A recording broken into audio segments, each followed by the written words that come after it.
بسم الله الرحمن الرحیم. د هرات ملي ټلویزیون معزز لیدونکو په سلامونه مو هرکلی کوم. نن یو یک شنبه د 1445 هجري سمر مسکال د سفر المظفر څلورمه نیټه ده چې د 1402 د زمري د 29 نیټې سره برابره ده. ستاسو پام د دې مهال خبري ټولګي ته راګرځوم. په سر کې د څو خبرونو سرټکی.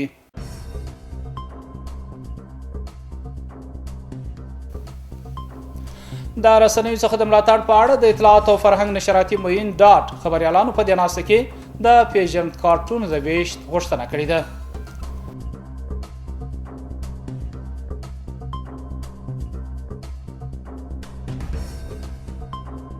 په هرات ښار او ولسوالیو کې د ګوزڼ واکسین د پړاو پیل. د زون په کچه به 1,250,000 ماشومانو ته واکسین پلی سي.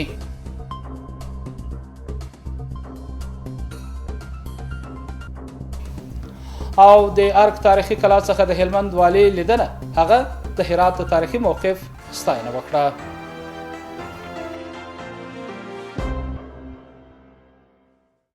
او اوس هم پام وکړئ بشپړ خبرونو ته.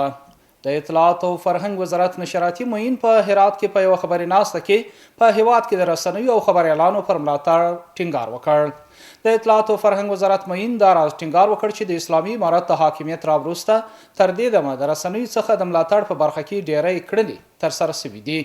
په دې ولایت کې ډیری خبريالانو دا راز د پیژند کارت د ورکړې غوښتنه کړې ده. نور حال په راپورټ کې. د هیواد د اطلاعات او فرهنګ وزارت نشراتي معین په هرات کې د یو شمیر خبريالانو سره په لیدنه کې د رسنیو پر ملاتړ ټینګار کړی دی. په دې برنامه کې د اطلاعات او فرهنګ وزارت نشراتي معین څرګنده کړه چې د اسلامي امارت په تیر 2 کلن حاکمیت کې یو شمیر کړنې لکه د رسنیو څخه د ملاتړ چارې ترسره کړې دي. د اسلامي امارت پالیسي په ځانګړې توګه باندې د اطلاعات فرهنګ وزارت پالیسي دا ده چې موږ د رسنیو حمایت کوو، ملاتړ یې کوو، ستونزو او مشکلاتو ته رسیدګي کوو. پالیسي دا نه ده چې د رسنیو د مطبوعاتو سره موږ په تصادم او په ټکر کې راسو، بلکې د اسلامي امارت پالیسي د خپلو داخلي رسنیو حمایت ته همدا ډول په بېلابېلو برخو کې ورسره مرسته ده. همدا اوس موږ یو تصمیم نیولی دی چې یو صندوق ایجاد کړو چې زموږ حکومت همدا ډول زموږ تجاران او بېلابېل اړخونه مرسته راجمع کړي. زموږ هغه رسنۍ یا هغه خبریالان چې اقتصادي ستونزې او مشکلات لري، موږ د دې صندوق د لارې د دوی سره کومک وکړو. د هرات اطلاعات او فرهنګ رئیس هم په دې برنامه کې څرګنده کړه چې د یاد وزارت نشراتي معین تل په هرات کې د رسنیو د وضعیت څخه معلومات غوښتي او د هغوی پر ملاتړ ټینګار کړی دی. د بل لوري په دې ناسته کې یو شمیر خبریالانو هغوی ته د پیژند کارتونو د ویشت غوښتنه کړې ده. جناب مهاجر صاحب همیشه وقتی به هرات میآیم خیلی علاقمند است که پیام اصحاب رسانه، پیام مردم را از طریق رسانه و مشکلات عدیده‌ای که بالاخص به وزارت اطلاعات و فرهنگ در بخش نشراتی باز مشخصا برمیگرده از نزدیک گفتگو داشته باشه. هویت خبرنگار در جامعه چون مصروف اطلاع رسانی هست و به هر اداره مراجعه میکنه به خاطر دریافت اطلاعات، خوب است که توسط یک کارت مشخص واضح باشه. یعنی برای همه ادارات یک کارت هویت باشه که برای همه ادارات او کارت واضح باشه و خیلی راحت بتونه به اطلاعاتی که در ادارات هست دسترسی داشته باشه. د دې کارتونو توزیع شروع شوې ده. مطبوعات کولای شي، رسنۍ کولای شي، هر څوک کولای شي دا کارتونه د خپلو کارمندانو لپاره واخلي. یوازې هغه مشخصات او د کومې رسنۍ سره چې کار کوي هغه مشخصات ورته پکار دي. که دلته په هرات کې زموږ خبریالان ورونه غواړي نو د اطلاعات فرهنګ د ریاست په تاییدیې باندې دوی کولای شي چې مرکز ته مکتوب راواستوي، موږ د دوی کارتونه ورکوو. موږ ټولو ادارو مدیرانو ته، نشراتي مدیرانو ته، مطبوعاتي مدیرانو ته دا توصیه ده او دا مخاصه دوی څخه چې رسنیو ته جوابګویي وکړي. دا ټول په داسې حال کې دی چې د دې نه مخکې هم د اطلاعات او فرهنګ وزارت نشراتي معین د هرات د رسنیو خاوندانو او خبریالانو سره ناستې ترسره کړې دي. د هلمند والی په هرات کې د ارګ تاریخي کلا څخه لیدنه وکړه. د هلمند والی مولوي عبدالرحمن هرات د سفر په ترڅ کې د هرات ارګ څخه لیدنه وکړه او دا راز یې د موزیم څخه هم لیدنه کړې. په دې لیدنه کې د اطلاعات او فرهنګ ریاست د فرهنګ عامر د هلمند والي ته هرکلی ووایه او په هره برخه کې ورته لازم توضیحات ورکړه سوه. د هلمند والي په دې لیدنه کې د هرات د تاریخي موقف ستاینه وکړه. ویل چې باید دغه موقف وساتل سي. دا راز د ګرځندوی امیر مولوي رحمت الله محمدي د هلمند د والي حضور څخه خوښي څرګنده کړه. ویل چې دغه ریاست د کورنیو او بهرنیو ګرځندویانو کوربه دی. د هرات ښار د 15 لکونو ناحیو د بلوارونو د جوړولو چارې د 11 کیلومترو په اوږدوالي پیل شوې. د هرات ښاروالۍ مسؤلانو په وینا د دې پروژې ټول لګښت 15 میلیونه افغانۍ دی چې د 4 میاشتو په اوږدو کې به بشپړ شي. یو شمېر ښاریانو هم د بلوارونو جوړول او رنګول د ښار په ښکلتیا کې اغیزمن وبلل او په ناحیو کې د پروژو پر عادلانه پلي کېدو ټینګار کړی دی. نور حال په راپورټ کې. د ښار په ناحیو کې د بلوارونو د رنګولو چارې د 11 کیلومترو په اوږدوالي د ښار د شپږمې ناحیې څخه پیل شوې. د ښاروالۍ مسؤلانو ویلي دغه پروژه د ښار د نظم او ښکلتیا په موخه د 15 میلیونه افغانۍ په لګښت پیل شوې چې 4 میاشتې به دوام وکړي. د دې پروژې د بلوارو جوړولو پروژه ده چې د دې بلوارو جوړول به 1000 متره بلوارونه دي چې دا به ان شاء الله په مختلفو 15 ناحیو کې جوړیږي او 4000 متره به رنګامیزي ده چې دا به د بلوارو کېږي په مختلفو ناحیو کې 15 مختلفو ناحیو کې به کېږي او د دې پروژې لګښت تقریبا څه کم 15 میلیونه لګښت دی چې او د شرکت هرات صخره په نامه دی او مدت د دې پروژې به ان شاء الله په 4 میاشتې کې به ان شاء الله افتتاح برابرۍ سره سپارل کېږي. دغه مسؤلان دا راز وایي چې یا د پروژه د لزوملیت پر مخه په 15 کنو ناحیو کې پلی کېږي. که بلوار جدید درست میشه و اینا پراکنده به اساس ضرورت‌های نوعی مختلفه چون در 15 ناحیه شهر هرات کار میکنیم. موقعیتی که ما فعلا قرار داریم در حاشیه سرک بین جدا کننده بین بلوار و پیاده رو اما در قسمت‌های ما هسته که در وسط سرک واقع میشه. سرک‌های هست که تا بلوار نداشته. به طور مثال سال گذشته ما اگه یاد شما باشه بین چوک سینما و چوک گلها بلوار نبود و دو قسمت پراکندگی و بی‌نظمی بود. یک بلوار جدید احداث شد و یک نظمی به شهر داده شد.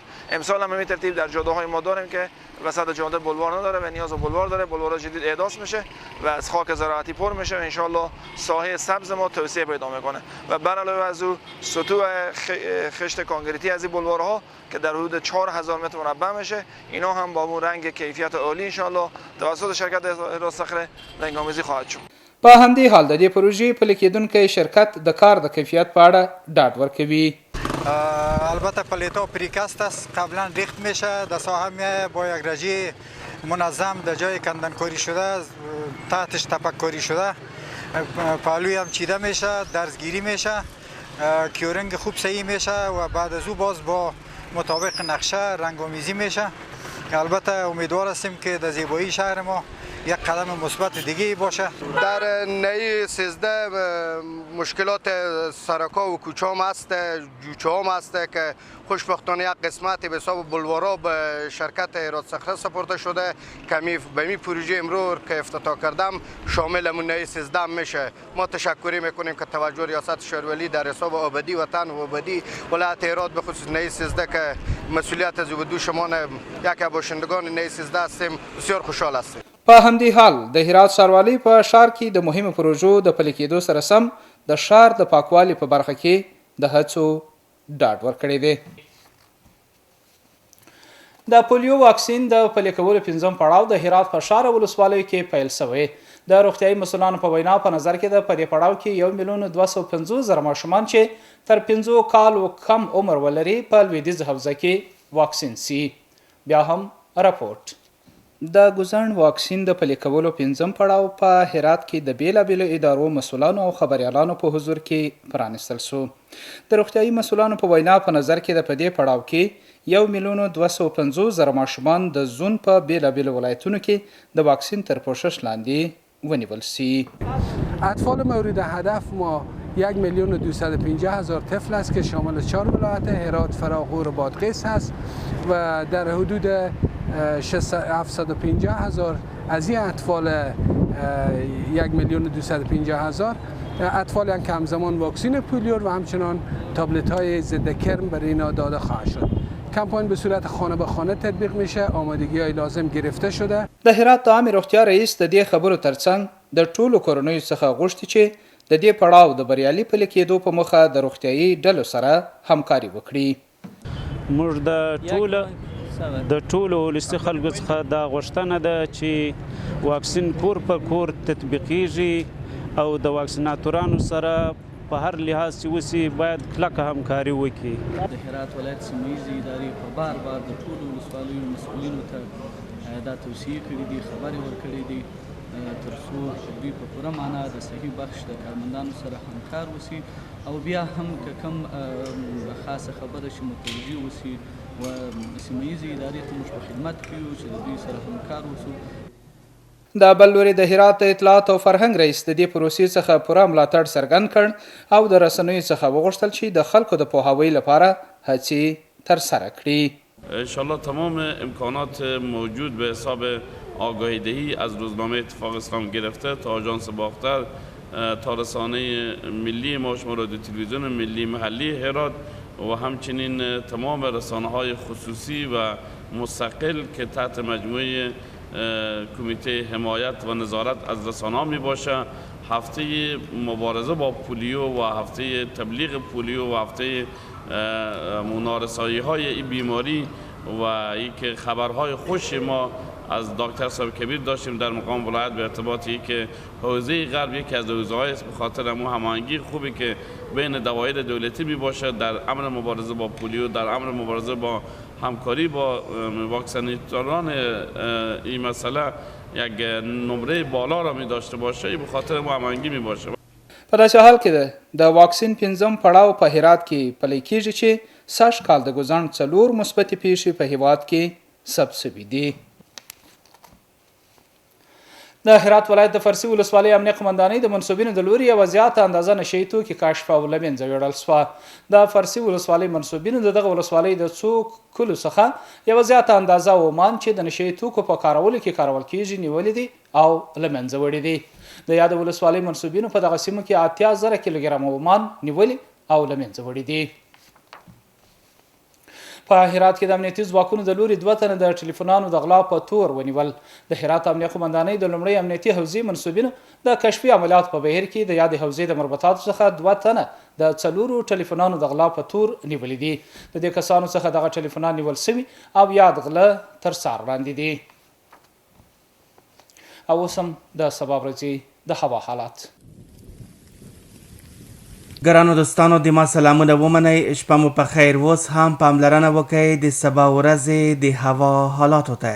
دوشنبه هرات شهر المر 11 درجه اشپوژدش تیتای 21، غوریان المر 11 درجه ودش تیتای 22، کراخ المر 11 درجه دوردش تیتای 18 او پشتون زرغان المر 11 درجه ودش تیتای 21.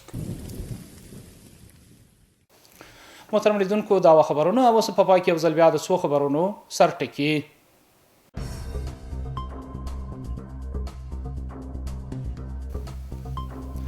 د رسنیو څخه د ملاتړ په اړه د اطلاعات او فرهنګ نشراتي معین ډاټ خبريالانو په دې ناسته کې د پیژند کارتونو د ویشت غوښتنه کړې ده.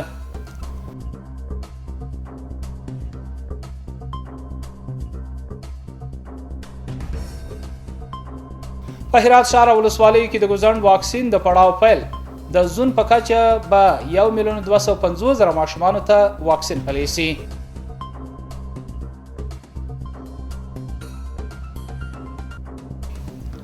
او د ارګ تاریخي کلا څخه د هلمند والي لیدنه هغه د هرات تاریخي موقف ستاینه وکړه.